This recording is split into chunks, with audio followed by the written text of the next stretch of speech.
अस्सलाम वालेकुम, मैं हूं रेहान तारिक और आप देख रहे हैं दस्तक। तहरीक इंसाफ पर यह इल्ज़ाम लग रहा है कि वो न सिर्फ अपनी नाकामी और गलतियों से सबक सीखने को तैयार नहीं है, बल्कि वो अपनी नाकामी और कोताहियों का मलबा हुकूमत और इदारों के सर डालकर बरी जमा होना चाहती है। यानी तहरीक इंसाफ अपना हाउस इन ऑर्डर करने की बजाय कभी अदालतों, कभी इदारों तो कभी हुकूमत को कोसते हुए नजर आती है। पीटीआई क़यादत अब तक हुकूमत के खिलाफ ऑपोजिशन अलायंस बनाने में नाकाम रही है, लेकिन इस नाकामी का मलबा भी दूसरों पर डाल रही है। जबकि दूसरी जानिब बानी पीटीआई की रिहाई में वकला भी अपना किरदार अदा करने में नाकाम नजर आ रहे हैं। लेकिन यहां तक भी वकला की कारकर्दगी का मुहासबा करने की बजाय जजेस को मुर्दे इल्ज़ाम ठहराया जा रहा है। जैसा कि आज अलीमा खान बानी पीटीआई के वकील को अदालत में ताखीर से आने पर उनसे सवाल करने की बजाय इस्लामाबाद हाई कोर्ट के कायम मकाम चीफ जस्टिस पर तनकीद करती नजर आई। अलीमा खान का कहना था कि जज साहब ने वकील सलमान सफदर का इंतजार नहीं किया। Chief justice high court Sarfaraz Dogar साहब के पास और कोई केस नहीं था, लेकिन समाअत के दौरान दोनों जजेस उठकर चले गए। अब सवाल यह भी उठ रहा है कि बानी पीटीआई के वकील सलमान सफदर अदालत में ताखीर से क्यों पहुंचे। सलमान सफदर को तो अदालत में टाइम से पहुंचना चाहिए था, लेकिन वो नहीं पहुंच सके। इस पर अलीमा खान को तो सलमान सफदर से पूछना चाहिए था कि वो अहम केसेस में वक्त की पाबंदी क्यों नहीं कर सके। लेकिन यहां भी अलीमा खान उल्टा जज साहिबान से शिकवा करती नजर आई कि उन्होंने बानी पीटीआई के वकील का इंतजार क्यों नहीं किया। अब यही वजह है कि वकला की गैर संजीदगी और उनके किरदार पर पार्टी के अंदर और बाहर से आवाजें उठ रही हैं। जैसा कि सोशल मीडिया ऐप एक्स पर पीटीआई के ऑफिशियल पेज पर अलीमा खान के इस बयान को पोस्ट किया गया, जिसको फवाद रीट्वीट करते हुए पीटीआई की क़यादत को तनकीद का निशाना बनाया। फवाद चौधरी लिखते हैं कि पता नहीं तहरीक इंसाफ को और कितना अरसा चाहिए इस मकबसे से निकलने में कि वकील और जज बानी पीटीआई को आज़ादी नहीं दिला सकते। इसके लिए मरबूत सियासी हिकमत अमली चाहिए। 1 साल से इत्तेहाद नहीं बन पाया, अपनी मीडिया टीम तनख्वाहें ना होने पर फारिग कर दी, जलसों के लिए पैसे नहीं। दूसरी तरफ वकीलों ने करोड़ों बना लिए, घर बन गए, दफ्तर बन गए, कमाल है। यानी फवाद चौधरी के बयान का मतलब ये हुआ कि बानी पीटीआई के जेल में जाने से सबसे ज्यादा फायदों को हो रहा है, जिन्होंने केसेस की आड़ में भरपूर माली फायदा उठाया है और अब भी माली फायदा उठा रहे हैं। यानी वकला की वजह से पार्टी में तकसीम और गहरी हो रही है, जिसकी आज भी ताज़ा मिसाल सामने आई जब सलमान अकरम राजा ने बानी पीटीआई से मुलाकात करने वाले पीटीआई रहनुमाओं की लिस्ट में अवान का नाम शामिल करने पर एतराज़ किया। मीडिया रिपोर्ट्स के मुताबिक पीटीआई के सेक्रेटरी जनरल सलमान अकरम राजा ने जेल अमले से मुकालमा किया कि आप बाबर अवान का नाम लिस्ट से निकालें, वो नाम हमने नहीं दिया। अगर आप बाबर अवान को भेजेंगे तो मैं इसी जगह एहतजाज करूंगा। उनका कहना था कि आप बाबर अवान को रोकेंगे तो हम मुलाकात के लिए जाएंगे, हमने डिसिप्लिन कायम करना है, वही बंदे मुलाकात करेंगे जिनके नाम हमने दिए हैं। अब हामिद खान और आजम सवाती का नाम मुलाकात करने वालों की लिस्ट में शामिल करें, जिस पर जेल अमले ने जवाब दिया कि हम बाबर अवान को रोकते हैं, आप जाकर मुलाकात कर लें। बाबर अवान को रोकने पर सलमान अकरम राजा, नईम हैदर पेजौता, जहीर अब्बास चौधरी और न्याजुल्लाह न्याजी मुलाकात के लिए जेल के अंदर रवाना हुए।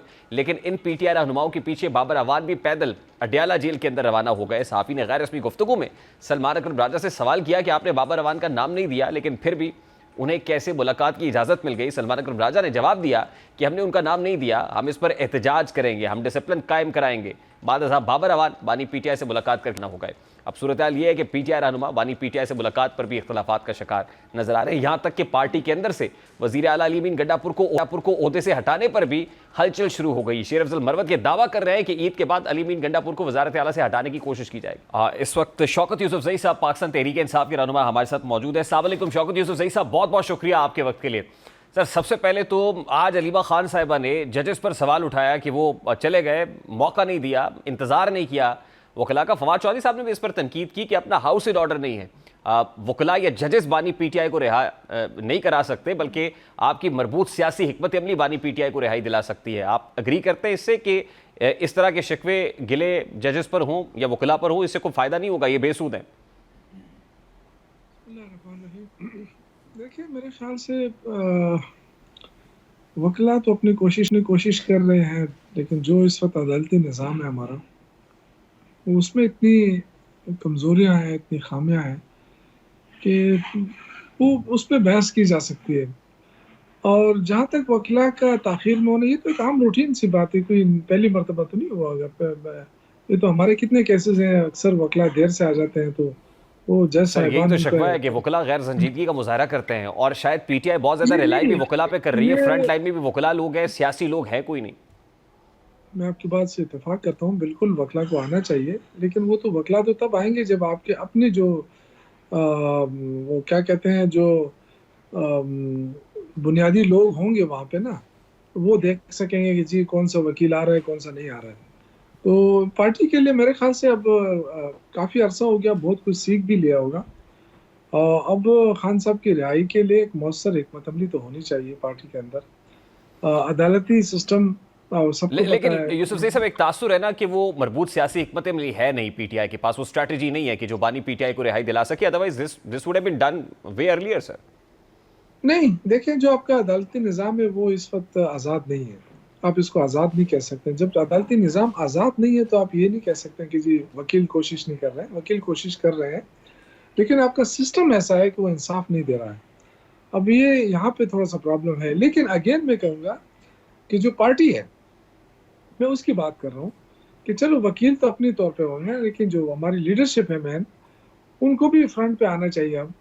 और थोड़ी सी पार्टी को मोबिलाइज करनी पड़ेगी, बजाय इसके कि हम ऐलानात करें कि जी तहरीक चला रहे हैं, ये कर रहे हैं। उससे पहले जितनी हमारी मरकजी लीडरशिप है उनको सारे सूबों का दौरा करना चाहिए और उनको खुद इस चीज़ का जायज़ा लेना चाहिए कि पार्टी कहाँ कहाँ पे फाल है, कहाँ नहीं है। तो सबसे पहले तो ये कॉन्फिडेंस दिलाना है मरकजी लीडरशिप में, वो थोड़ा सा इस्लामाबाद से निकले और पंजाब का विजिट करें, सिंध का करें, बलूचिस्तान का करें और खैबर पख्तूनख्वा का करें। और जितने हमारी सूबाई लीडरशिप है, रीजनल लीडर्स हैं, डिस्ट्रिक्ट लीडर, उसको साथ लेकर चले और इस पार्टी को एक ग्रास रूट लेवल की पार्टी साबित करें। तो अभी मैं अगर हम सिर्फ वकला के ऊपर तकिया करके बैठेंगे तो आपको पता है जो इस वक्त अदालती निज़ाम है उससे तो इंसाफ लेना बहुत मुश्किल है। वो उनकी मजबूरियां भी होंगी, तो मैं ये नहीं कह सकता, लेकिन उस मजबूरियों के अलावा हमें अपने पार्टी को का जो हाउस है वो इन ऑर्डर करना पड़ेगा। बिल्कुल इसमें कोई शक नहीं है। कभी कोई क्या कह रहा है, कोई क्या कह रहा है, बाहर से आवाजें आ रही हैं। तो इससे बेहतर ये है कि इस पे जो हमारी लीडरशिप है यूसुफ सही साहब, ये मरकजी, वो पार्टी का हाउस इन ऑर्डर करेगा कौन? इसके लिए किरदार किसको अदा करना है? देखिए, आज भी अडयाला जेल के गेट नंबर 5 पे एक नाखुशगवार वाकया पेश आया। सलमान अकरम राजा साहब ने ये कहा जेल इंतजामिया से कि बाबर अवान साहब का नाम लिस्ट में नहीं है, इसलिए उनको इजाजत नहीं होनी चाहिए बानी पीटीआई से मुलाकात की, इसको निकालें। यानी एक ही पार्टी है, लीगल फ्रेटर्निटी है, बाबर अवान साहब, सलमान अकरम राजा साहब, बट बाहम दस्तों गरेबा है सर। इससे क्या तासुर मिलता है? इससे यही तासुर मिलता है ना कि हमारी जो मेन मरकजी लीडरशिप है उनका कंट्रोल नहीं है। अगर उनका कंट्रोल होता तो कोई इस तरह, देखिए ये क्यों मतलब इस तरह हो रहा है, ये पहली दफा नहीं हो रहा है, दो तीन चार वाकयात हो गए हैं और उस पर अभी तक मरकजी लीडरशिप ने कोई एक एक्शन नहीं लिया है। भाई एक तरफ इमरान खान जेल में है, हमारा लीडर जेल में है, और आप अपने मजे ले रहे हैं। कोई कहता है फलां जाए, कोई कहता है फलां। अब हमें अभी तक इजाजत नहीं मिल रही है कि जी हमें सारा दिन पार्टी के साथ हैं अल्हम्दुलिल्लाह, कभी पार्टी छोड़ी नहीं है, कभी पार्टी से भागे नहीं है, लेकिन हम मुलाकात नहीं कर सकते। तो चलो हम तो नहीं कर सकते, हमें गिला भी नहीं है, खैर कोई बात नहीं, अल्लाह मौका दे देगा। लेकिन आपस में लड़े तो ना। और जो लीडरशिप है मैन, उसको चाहिए कि वो जरा अपना कंट्रोल गिरफ्त मजबूत करे। इस तरह नहीं होगा कि आप, ये बहुत बड़ी पार्टी है, इसमें बहुत सारे लोग आ गए हैं, कई के अपने सेल्फ इंटरेस्ट के लिए भी आए होंगे, कोई पार्टी के लिए आया होगा, कोई तो सबको एक उससे तो ना देखे ना, सबको एक नजर से ना देखा जाए। जो पार्टी के मेन स्टेक होल्डर्स हैं उनको कम से कम इतनी अहमियत तो मिलनी चाहिए ना तो कि शौकत उनसे यूसुफ सही साहब, ये मेन मुशावरत स्टेक होल्डर्स हैं कौन? यानी आप इस वक्त किन से मुखातिब हैं? ये आप किससे अर्ज कर रहे हैं कि ऐसे नहीं होना चाहिए? हो। मेन स्टेक होल्डर वो जो पार्टी के साथ मुश्किल में खड़े रहे, चाहे वो नए हैं या पुराने हैं। नहीं, जो मुश्किल में खड़े हुए हैं तो, आप जैसे, वो तो बाहर बैठे हुए हैं, वो तो बाहर बैठ के तो उनसे कह रहे हैं कि मैं तो भाई इसलिए कह थोड़ा रहा सा हूँ कि नजर मुझे करम एक याद भी साइड करें। पे कर देना, मुझे एक साइड पे कर दे, मैं गिला नहीं करूंगा। लेकिन मैं बैरिस्टर गौहर और बाकी तमाम लीडरशिप से कहूंगा कि खुदा के लिए पार्टी के अंदर जो कमजोरियां हैं उसको दूर कर दें। ये मौका अब नहीं है कि हम मजीद इस चीज़ को हम टॉलरेट करें। अगर कहीं डिसिप्लिन की खिलाफ वर्जी हो रही है तो उस पर एक्शन लें। और ऐसे ऐसे लोगों को पार्टी ओहदे देने से कोई फायदा नहीं होगा कि वो सिर्फ आपस में लड़ते रहें। मैं आपसे डरता हूँ, आप मुझसे डरते हैं, ये क्या बात है? मैं मेरे पार्टी का ओहदा है या नहीं, इससे क्या फर्क पड़ता है? हम सारे पार्टी के लोग हैं। लेकिन ये तर्ज गलत है कि अगर किसी के पास ओहदा नहीं है तो ऐसा है जैसे शूदर है, वो ना वो मुलाकात कर सकता है, ना उसके साथ कोई मुशावरत हो सकती है, ना वो मुशावरत में शामिल किया जा सकता है। ये मेरे ख्याल से नहीं होना चाहिए। पार्टी का ओहदा तो चंद लोगों के पास होता है ना, पार्टी तो बहुत बड़ी होती है। पार्टी तो करोड़ों आवाम की पार्टी होती है, लेकिन सबके पास ओहदे तो नहीं होते। लेकिन हर एक की अपनी एक अहमियत होती है, उनके राय होती है। और हमेशा कहते हैं कि राय साहिब राय से लिया जाए, तो हमें कम से कम राय में ही शामिल कर लिया जाए। हमें बिल्कुल ओहदे ना दिए जाए, ओहदे उनको दिए जाए जो खुश होते हैं ओहदों से। लेकिन मेरे ज़ाती ख्याल है कि इमरान खान को काफ़ी अरसा हो गया और लोगों के अंदर अब काफ़ी गम और गुस्सा है वर्करों के अंदर, और ये लावा पक रहा है। तो वो देख रहे हैं कि इमरान खान की रिहाई के लिए कोई इतनी ज़्यादा दिलचस्पी शो नहीं हो रही है। मेरे ख्याल से तो मैं तब ज़ाती तौर पे भी समझता हूँ कि इस पे जो हमारी मरकज़ी लीडरशिप है, मैं उनका बड़ा एहतराम करता हूँ। बैरिस्टर गौहर साहब बड़े शरीफ आदमी हैं, और दूसरे जो लीडरशिप, अब जो है ना, अब देखें, अब तो बहुत सारा वक्त गुजर गया। अब तो ऐसे लोगों को लाया जाए जो पार्टी के हकीकी मानों में वो पार्टी को समझते हैं और पार्टी को उठा सकते हैं, पार्टी को ले जा सकते हैं। अब जो है ना, मेरे ख्याल से अब ये चीजें अब खत्म होनी चाहिए कि जी ये फलां को मजबूरी के तहत रखा जा रहा है, फलां को अब कोई मजबूरी नहीं है। अब ये है कि अब इमरान खान की रिहाई के लिए एक मौसर तारीख की जरूरत है, और पूरे पाकिस्तान में वर्कर्स को मोबिलाइज करने की जरूरत है। तो अब ये काम कौन कर सकता और है? ये जो जो भी आपने करता बयान कर है। दिया, यही रूट कॉज है कि बानी पीटीआई की रिहाई नहीं हो पा रही। वो करीब से करीब तर होने की बजाय दूर से दूर तक होती चली जा रही है। और अभी तक हम ग्रैंड ऑपोजिशन अलायंस के बहुत चर्चे, बहुत बाज़गश सुन रहे थे। आपको नहीं लगता कि यही वो वजह है कि जो with in the PTI differences बहुत ज़्यादा है, यही वजह है कि ऑपोजिशन भी यकजा नहीं हो पा रही, कोई ग्रैंड ऑपोजिशन अलायंस भी नहीं बन सक रहा है? देखिए, मैं ये समझता हूँ कि ये पार्टी की कमजोरी है कि उन लोगों से काम नहीं लिया जा रहा जिनके पास ओहदे नहीं है। जरूरी नहीं है। देखिए, हर बंदा जो है किसी न किसी सूरत में पार्टी के साथ अटैच रहा है, माजी में बड़े बड़े ओहदों पे रहे हैं। अब जरूरी तो नहीं है कि हर वक्त आपके पास ओहदा होगा तो आपसे मुशावरत होगी, वरना आप कुछ भी नहीं है। तो ये पहली दफा ऐसा हो रहा है कि जितने भी सीनियर लोग हैं, अगर उनके पास ओहदे नहीं है तो वो कुछ भी नहीं है। तो ये तर्ज गलत है। मैं ये कहना चाहता हूँ अपने तमाम लीडरशिप से कि खुदा के लिए ऐसा ना करें।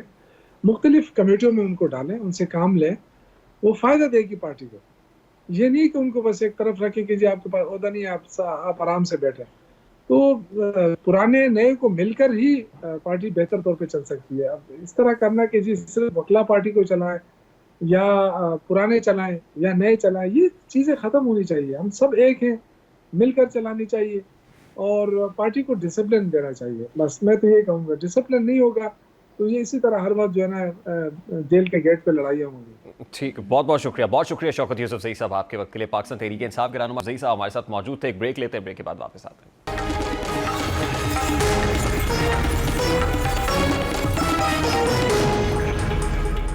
Welcome back. इस वक्त सीनियर सियासतदान मोहम्मद अली दुरानी साहब ने भी ज्वाइन किया है। अस्सलाम वालेकुम मोहम्मद अली दुरानी साहब, बहुत बहुत शुक्रिया आपके वक्त के लिए।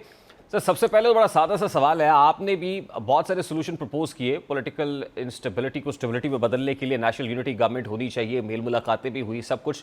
लेकिन आपको नहीं लगता कि at this point in time government या establishment they are in a very comfortable position? और उसकी एक बुनियादी वजह यह है कि पाकिस्तान तहरीक इंसाफ का अपना हाउस इन ऑर्डर नहीं है, वहाँ बहुत ज़्यादा डिवाइड है, और फिर कोई ऐसा कोई ग्रैंड ऑपोजिशन अलायंस नहीं है, कोई तगड़ी ऑपोजिशन नहीं है जो हुकूमत को परेशान करे। बिस्मिल्लाहिर्रहमानिर्रहीम। आपका जो एनालिसिस है मैं उससे बहुत अग्री करना चाहूँगा, क्योंकि इट्स वेरी अप्रोप्रिएट एनालिसिस। लेकिन उसमें जो जहाँ तक सवाल है ना इस वक्त पीटीआई का, पीटीआई की पार्टी जो इस वक्त विजिबल है और जो गवर्नमेंट का इस वक्त जो पोजीशन है, मेरे ख्याल में जो डिस्कम्फर्ट की वजह है वो एड्रेस नहीं हो रही। इस वक्त जो एक एपरेंट इत्मीनान है, सुकून है, वो वैसे ही सुकून है जैसे जिसे लल बिफोर द स्टॉर्म नहीं कहते कि जी किसी तूफान के आने से पहले एक खामोशी हो जाती है। इशू जो इस वक्त है वो ये है कि पब्लिक ने इस इलेक्शन और इस इलेक्शन के प्रोसेस में बनने वाली गवर्नमेंट को एक्सेप्ट नहीं किया, और वो कर भी नहीं रहे। दूसरा, जो इस वक्त एपरेंट पीस का टारगेट अचीव किया है गवर्नमेंट ने, वो किया है थ्रू 26th अमेंडमेंट। अब 26वीं तरमीम वो है जिसके नतीजे में गवर्नमेंट ने अपने ही जवाब को चैलेंज कर दिया है। मतलब वो अमेंडमेंट जिसके नतीजे में आइन सस्पेंड हो गया, जिसके नतीजे में अदालतें सस्पेंड हो गई, जिसके नतीजे में फंडामेंटल राइट्स सस्पेंड हो गए, जिसके नतीजे में पीका आ गया। ये तमाम जो डिस्टॉर्शनिस्ट किस्म की एक्टिविटीज हैं जिनके नतीजे में बज़ाहिर अमन लग रहा है, तारीख ये बताती है कि ये अमन महंगा पड़ा करता है बहुत ज्यादा।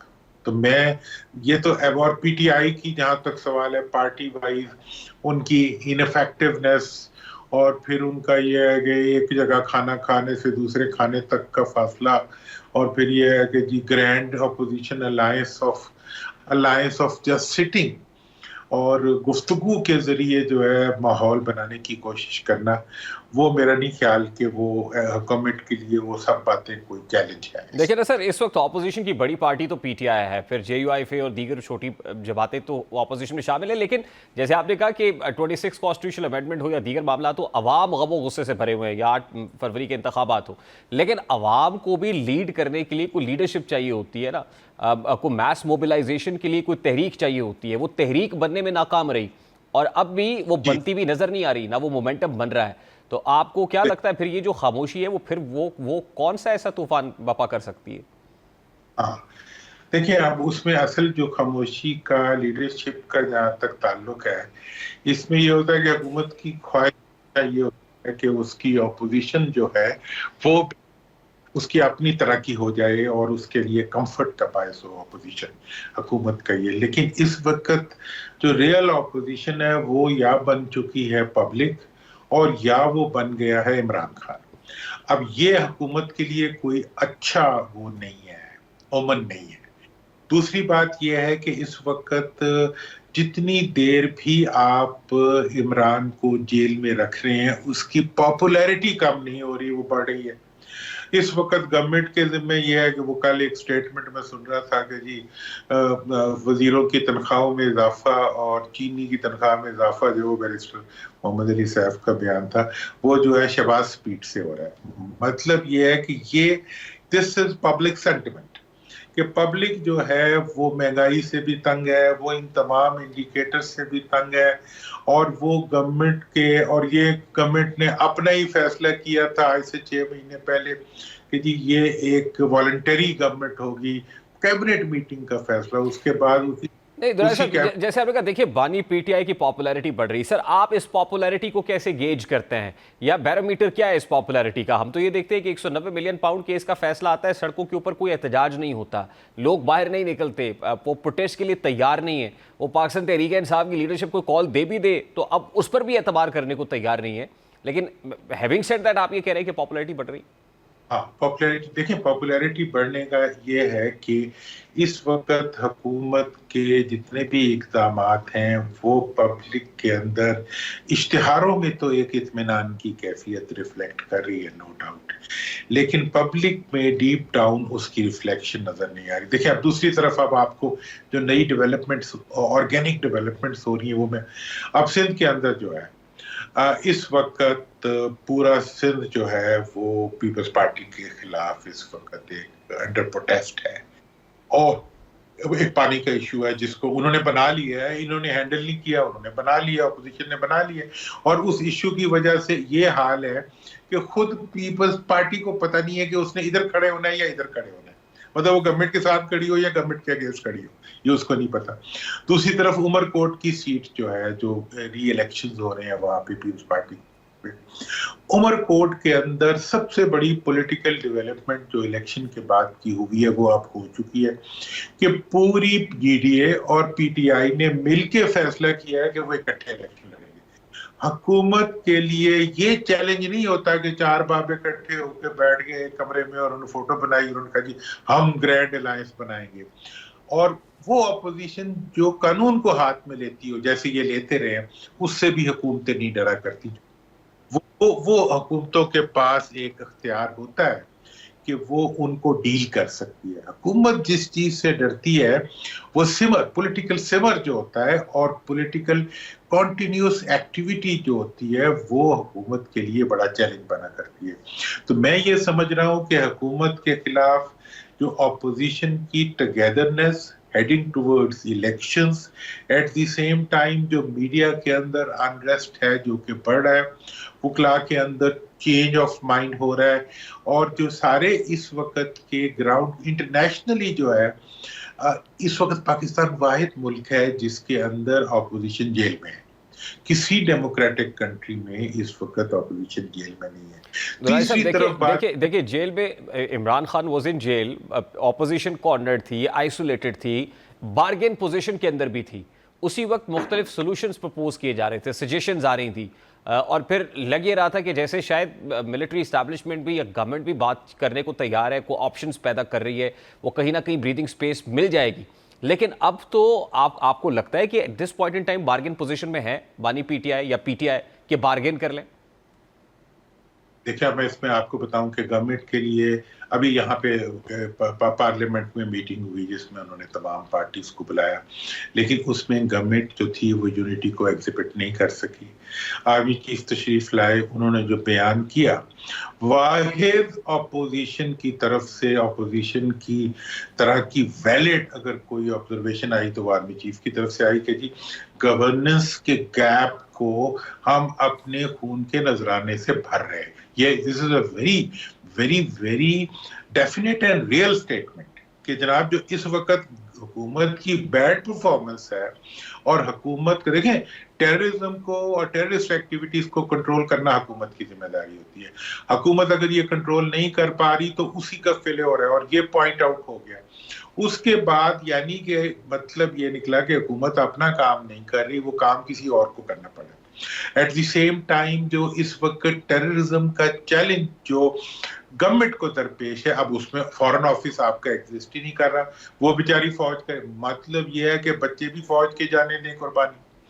उसके बाद जो है दहशतगर्दी से बेचारी फौज लड़े, मईशत से भी फौज लड़े, तो हुकूमत किस चीज पे मजबूत हो रही है? और दूसरी चीज जो इससे भी बड़ी एक मतलब क्वेश्चनेबल चीज है कि आपने 9 मई का इतना बिल्डअप किया, आर्मी इतना हर्ट हुई 9 मई के ऊपर, आप किसी एक केस का इस्तेगासा बना के अदालत में नहीं ले जा सके। पूरी हुकूमत ने पूरी फौज को डिच कर दिया कि उनकी एक ग्रीवियंस था जेन्युइन, मैं खुद उस पर हर्ट हूं, जेन्युइन ग्रीवियंस का एक भी ऐसा केस नहीं है जो किसी अदालत में ले जाके हुकूमत ने किसी मंतकी अंजाम तक, अमेरिका पहुंचा देता है, बरतानिया पहुंचा देता है। बट इवन देन दुराई साहब, स्टेटस को बरकरार रखना लगता है कि स्टेटस के लिए इस सिस्टम के लिए भी लेजिटिमेट है बहुत ज्यादा। देखिए, वो वाहिद चीज है जिस इस वक्त जो टेररिज्म का चैलेंज है उसको, अगर उसमें फॉरेन ऑफिस एक्टिव नहीं होगा, दूसरा अगर टेररिज्म के चैलेंज को हैंडल करने के लिए प्राइम मिनिस्टर अपनी रिस्पॉन्स, देखें इस वक्त देखिए जो जिसको हमारे फौज वाले काइनेटिक एक्शंस की बात है, वो तो चलो एक्टिविटी तो वो तो फौज कर लेगी, लेकिन डायलॉग तो फौज ने नहीं करने, उनकी ये उनका फोटे नहीं है, डायलॉग तो गवर्नमेंट ने करने हैं, और दोनों चीजें मिलके ही सिचुएशंस को रिजॉल्व किया करती हैं। अब यह है कि अगर गवर्नमेंट इस वक्त जो है, मतलब जब वो असेंबली के अंदर तकरीर थी, एक तो गवर्नमेंट ने अपोजिशन को नहीं बीच में एंगेज कर सकी, दूसरी तरफ आते ही प्राइम मिनिस्टर साहब ने पहला काम ये किया कि उन्होंने अपोजिशन लीडर की तरह अपनी अपोजिशन को क्रिटिसाइज करना, जिस वक्त यूनिटी एग्जिबिट करनी थी उसको भी उन्होंने कॉन्फ्लिक्ट को एग्जिबिट कर दिया। अब ये जो सारी सिचुएशंस हैं, इन सिचुएशंस के अंदर ये तो मैं मान लेता हूं कि कब्रिस्तान की खामोशी है, लेकिन ये जिंदगी की खामोशी नहीं है। ये एक ऐसी खामोशी है जो कि which is not leading anywhere, जो किसी पॉजिटिविटी की तरफ नहीं जा रही, जो अल्टीमेटली जो है डिके को कॉज कर रही है। सब लास्टली आपको मुस्तकबिल करीब में बानी पीटीआई की रिहाई मुमकिन नजर आती? देखें जी, बानी पीटीआई की जो रिहाई है उसके अंदर मतलब एक तो उनकी अपनी पार्टी भी मुझे ज्यादा इंटरेस्टेड नजर नहीं आती, सबसे बड़ा उनके लिए चैलेंज यही है, ठीक है नहीं, वो खेल कूद रहे हैं तो वो कहते हैं वो बाहर आ गया तो अटैक करेगा, ये एक उनके लिए चैलेंज है। But at the same time मैं समझता हूं कि बानी पीटीआई की रिहाई सबसे ज्यादा हुकूमत को सूट करती है, लेकिन हुकूमत खौफ की वजह से इस चीज को अप्रिशिएट नहीं कर पा रही कि what politically suits the government and what doesn't। तो वो भी अभी तो देखो जी, मतलब ये है कि 6 फुट के आदमी को आपने 18 फुट का बना दिया, तो 22 फुट का बना दे, नो प्रॉब्लम, साल और देखें जी, गुजारी साहब कितनी साल जेल में रहे, मियां साहब भी जेलों में रहे, लीडर वीडर जेलों में रहा करते हैं, वो कंप्रोमाइज कर लेते थे, ये कंप्रोमाइज भी नहीं करता। इस वजह से इसकी जो पॉपुलैरिटी है वो भी इंटैक्ट है, और एट द सेम टाइम जो चैलेंज है गवर्नमेंट के लिए वो भी इंटैक्ट है, और कंट्री को जो इंटरनेशनल वो मिल रहा है, एक मतलब जिसे कहते हैं बैड नेम मिल रहा है गवर्नमेंट को, वो भी मिल रहा है। तो इस सारी सिचुएशन में छोड़ना जो है पीटीआई के चेयरमैन का बाहर आना हुकूमत के लिए आसानी का बात है, लेकिन अब बहरहाल इस वक्त जो भी सिचुएशन है, वो कल मैं उनका राणा साहब का बयान सुन रहा था, राणा सनाउल्लाह साहब का, कि वो कह रहे थे कि जी मतलब अगर वो माफी मांग ले 9 मई की तो वो रिहा हो सकते हैं। तो मुझे बड़ी हैरानी हो रही थी, वो इतने सीजन माशाल्लाह पॉलिटिशियन है, हम तो पसंद भी करते हैं उनको, लेकिन उनकी तरफ से ये बयान आना बहुत नाइफ स्टेटमेंट थी। मतलब खुद तो वो इतना बड़ा उनके ऊपर झूठा केस बना, उसको वो लड़के निकले, तो पीटीआई वाले क्यों वो माफी मांगे? 14 लोगों एक ही वक्त में 14 FIR कटी हुई है, वो तो एक दूसरे को सारी काट खाती है, हुकूमत ने तो उनकी फेवर की हुई है। तो लिहाजा ये एक ऐसी सिचुएशन है जो कि इस वक्त हुकूमत के लिए ज्यादा बड़ा चैलेंज है बनिस्बत इमरान खान। बहुत बहुत शुक्रिया मोहम्मद अली दुरानी साहब मौजूद थे। जाहिर है जो ऑपोजिशन होती है या the leader who is already jailed, तो उसके लिए he has nothing to lose. हुकूमत के लिए प्रॉब्लम ज़रूर है, लेकिन खामोशी है, और खामोशी ऑपोजिशन की तरफ से भी है। यूँ लगता है कि जैसे चैन ही चैन है और हुकूमत कंफर्टेबल पोजीशन में नज़र आती है इस सुकून की वजह से। अब ये कितनी देर तक रहता है ये तो वक्त ही बताएगा। ब्रेक लेते हैं, ब्रेक के बाद वापस आएंगे, पंजाब का रुख करेंगे। वज़ीर आला पंजाब मरियम नवाज शरीफ साहिबा, उन्होंने जिन्ना हॉस्पिटल का बड़ा तूफ़ानी दौरा किया, अद्वियात की अदम फराहमी पर MS को मुअत्तल कर दिया। उसके बाद क्या हुआ वो असल स्टोरी है, इस पर बात करेंगे। इस ब्रेक के बाद हमारे साथ रहेगा।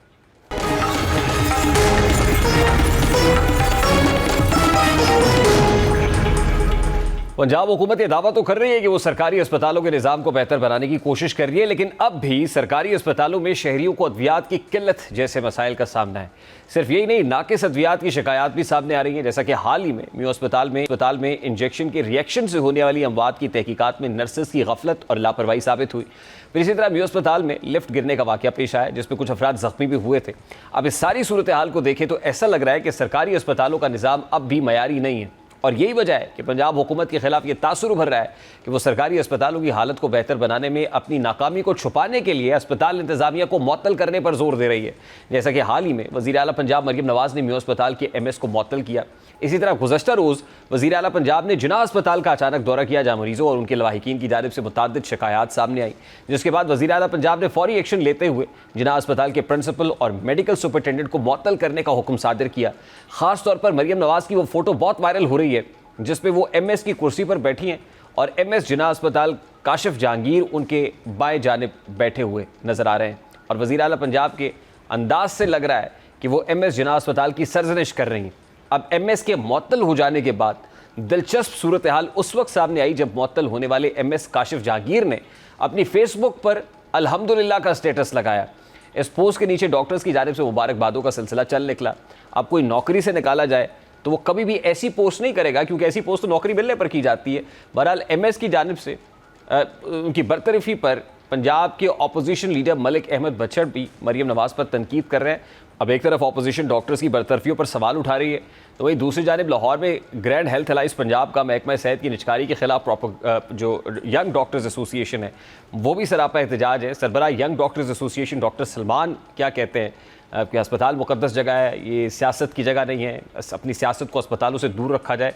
अब डॉक्टर्स का एहतजाज एक तहरीक की सूरत इख्तियार कर रहा है। पंजाब हुकूमत को देखना पड़ेगा कि जो मिसमैनेजमेंट है या गवर्नेंस के इश्यूज़ है, अद्वियात नहीं मिल रही, क्या इसका हल हुकूमती साइड से निकलेगा या फिर डॉक्टर्स की या मैनेजमेंट की मुअत्तल करने से निकलेगा। ब्रेक लेते हैं, ब्रेक के बाद वापस आते हैं। 25 मार्च 1992 को क्या हुआ था, बात करेंगे इस ब्रेक के बाद। हमारे साथ रहेगी।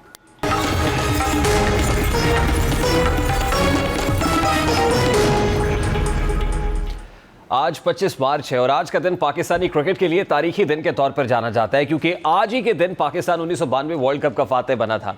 आज 33 साल गुजर जाने के बावजूद ये तारीखी फतह हर किसी को याद है। आज पाकिस्तान को पहली बार क्रिकेट का आलमी चैंपियन बने 33 साल मुकम्मल हो गए हैं। ये वर्ल्ड कप बानी PTI की क़यादत में, यानी ज़ाहिर है बानी PTI तो आज हैं, उस वक्त इमरान खान थे, उनकी क़यादत में जीता गया। इस वर्ल्ड कप में पाकिस्तान ने हार से जीत की जानिब अपने सफ़र को आगे बढ़ाया। 1992 का वर्ल्ड कप न्यूजीलैंड की मुश्तरका मेज़बानी में हुआ था। पाकिस्तानी टीम का सफ़र मेलबर्न से शुरू हुआ था। पहले राउंड में पाकिस्तान ने 8 मैचेस खेले, जिनमें से 4 में कामयाबी मिली, जबकि इंग्लैंड के खिलाफ खेला जाने वाला मैच बारिश की नज़र हुआ और यूँ दोनों टीमों को 1-1 पॉइंट मिला। इंग्लैंड के खिलाफ मैच में होने वाली ये बारिश पाकिस्तान के लिए रहमत की बारिश साबित हुई, क्योंकि बजाय इस मैच में पाकिस्तान की शिकस्त यकीनी थी, लेकिन एक पॉइंट मिलने से पाकिस्तान सेमीफाइनल के लिए क्वालिफाई कर गया, जहां इसका मुकाबला न्यूजीलैंड से हुआ। ये मैच इसलिए अहमियत इख्तियार कर गया था कि पहले राउंड में न्यूजीलैंड सिर्फ एक मैच हारा था और वो शिकस्त उसे पाकिस्तान के खिलाफ हुई थी। लिहाजा ये देखना अहम बन गया था कि क्या न्यूजीलैंड इस शिकस्त का बदला ले सकेगा या नहीं। मगर इस मैच में भी पाकिस्तान ने इंजमामुल हक, जावेद मियादाद, इमरान खान और रमीज़ राजा की जिम्मेदाराना बल्लेबाजी के सबब ये अहम तरीन मैच जीता। इसके बाद पाकिस्तान का फाइनल में इंग्लैंड से सामना हुआ। इस मैच में पाकिस्तान ने पहले बैटिंग करते हुए 6 विकेटों के नुकसान पर 249 रन बनाए थे। इंग्लैंड की टीम 249 के ताक़ुब में 49.2 ओवर्स में 227 रन बनाकर ऑल आउट हो गई थी और पाकिस्तान 22 रन से फाइनल जीतकर पहली बार क्रिकेट के आलमी कप का फातेह करार पाया था। अब जो मौजूदा कर रहा है, बिलाशुबा उन्हें काफ़ी जो है वो स्ट्रगलिंग फेज से गुजरना पड़ रहा है, लेकिन अगर खिलाड़ी बानवे के जज्बे से खेले तो वो तारीख को दोहरा सकते हैं। इसके लिए ज़रूरी है कि खिलाड़ी हार का खौफ दिल से निकाल कर दलेरी से खेले, और जब कौमी टीम इस पर अमल करना शुरू हो जाएगी तो यकीनी तौर पर आज भी वो हिस्ट्री रिपीट हो सकती है और उस दिन वो नाकाबिल शिकस्त टीम बन सकती है जब ये तमाम तर पैरामीटर्स उसके अंदर मुकम्मल हो जाएंगे। प्रोग्राम का वक्त अपने इख्तिताम को पहुँचा, आपसे मुलाकात होगी इंशाल्लाह कल। अपना रखिए ख्याल। अल्लाह हाफ़िज़।